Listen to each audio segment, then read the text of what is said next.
Assalamualaikum warahmatullahi wabarakatuh. Perkenalkan, nama saya Aditya Dwi Efriani dari kelas L1 Indralaya dengan NIM 0701 1382 328165.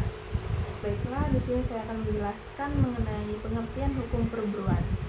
Hukum perburuan adalah himpunan peraturan, baik tertulis maupun tidak, yang berkenaan dengan kejadian di mana seseorang bekerja pada orang lain dengan menerima upah.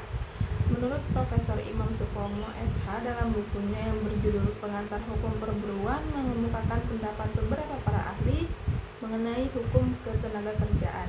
Yang pertama, menurut Molenar, hukum ketenagakerjaan adalah bagian dari hukum yang berlaku pada pokok yang mengatur hubungan antara tenaga kerja dan pengusaha, antara tenaga kerja dengan tenaga kerja, dan antara tenaga kerja dengan penguasa. Yang kedua, menurut Mr. M.G. Levenbach, hukum ketenagakerjaan adalah hukum yang berkenaan dengan hubungan kerja di mana pekerjaan itu dilakukan di bawah pimpinan dan dengan keadaan penghidupan yang langsung bersangkut paut dengan hubungan kerja itu. Yang ketiga, menurut Mr. N.E.H. van Esveld, hukum ketenagakerjaan tidak hanya meliputi hubungan kerja di mana pekerjaan dilakukan di bawah pimpinan, tetapi meliputi pula pekerjaan yang dilakukan oleh seorang pekerja yang melakukan pekerjaan atas tanggung jawab dan resikonya sendiri. Terdapat beberapa hal yang harus dijelaskan mengenai perumusan hukum perburuan, di antaranya yang pertama ada himpunan peraturan. Peraturan yang dimaksud adalah dalam arti formil seperti undang-undang dan peraturan pemerintah. Ketentuan yang berupa aturan yang tidak tertulis yang berbentuk kebiasaan atau dalam tafsiran berdasarkan kaidah-kaidah atau dalil-dalil masih banyak ditemukan dalam perburuan. Peraturan yang dalam arti kata formil maupun dalam arti kata material ada yang ditetapkan dari pengusaha dari atas atau pemerintah, ada juga yang merupakan hasil penetapan oleh buruh majikan atau bersama-sama buruh dengan majikan. Yang kedua, ada bekerja atau melakukan pekerjaan pada orang lain. Bekerja pada orang lain maksudnya adalah melakukan pekerjaan di bawah pimpinan pihak lainnya. Swapekerja artinya pekerja yang melakukan pekerjaan secara bebas, tidak bekerja di bawah pimpinan orang lain, bekerja atas tanggung jawab dan resikonya sendiri.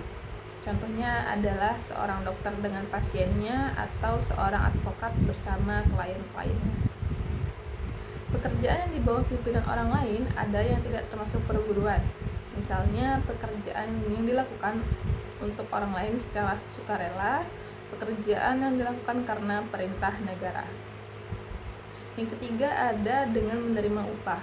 Upah merupakan imbalan dari pihak majikan yang telah menerima pekerjaan dari buruh, dan umumnya tujuan buruh untuk melakukan pekerjaan, kecuali dalam hal pekerja magang, bekerja praktek yang berhubungan dengan keahlian yang akan diperolehnya dari pengalaman bekerja.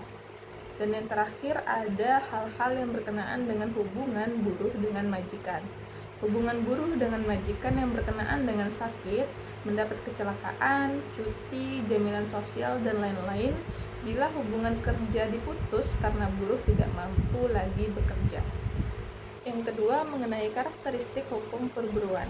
Hukum perburuan atau ketenagakerjaan dikarakteristikkan oleh sejumlah ciri, yaitu lebih banyak aturan hukum yang bersifat kolektif. Banyak disiplin atau bidang ilmu hukum galibnya hanya mengatur hubungan antara warga masyarakat dengan korporasi atau organisasi satu sama lain.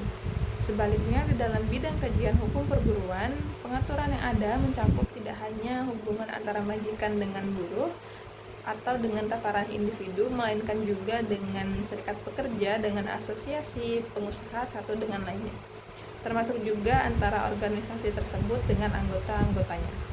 Ciri ini menjadikan hukum perburuan sebagai disiplin hukum tersendiri dengan telaah spesifik atas persoalan-persoalan serta solusi di bidang perburuan. Baik, sekian itu saja yang dapat saya sampaikan.